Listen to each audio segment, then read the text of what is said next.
Sabi ko sila hinatid kanina, mga alas 8 ko na sila hinatid kanina eh. Na, kanto man yun ang Marines pinanggalingan natin, di ba? Di ba? Ayun naman sabi ko sa kanya, di ba? Sabi niya, pader na puti. Diyan man tayo lumabas.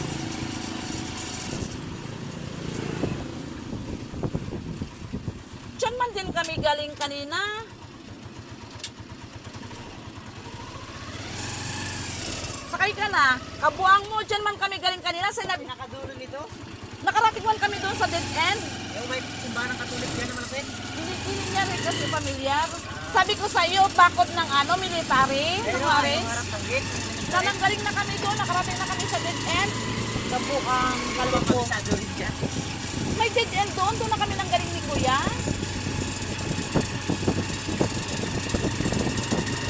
Mga tulog na yan. Ay, ano na lang, baka gasto niya yun. Hindi, kasamantalang isa lang yung gamot niya. Yung yung bayaw ko, ganun din yung nangyari. Nung nakainom siya ng gamot, parang lalo siya ng hina. Baka high dosage yan, may reseta sa kanya. Hindi siya makaihi, ipapipirman yan doon.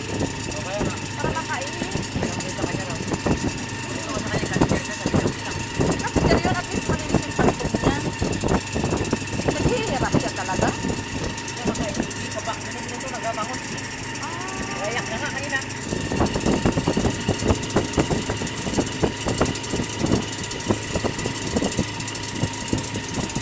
Nakarating man kami siya ni Kuya kanina. Kaliwa ko yan. Saan tayo siya nakarating kanina?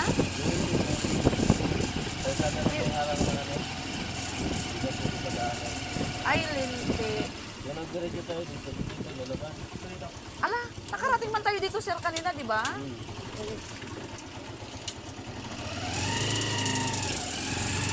Sa pang may galit, alam mo may kasalubungan, mag-minor ka. Ay, dito. Ikot na tayo, sir. Ikot na tayo, sir. Doon na yung pasyente.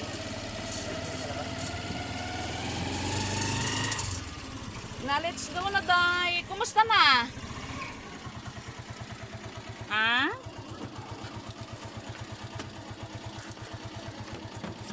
Dito ako. Akyat na kayo. Yan lang sa likod.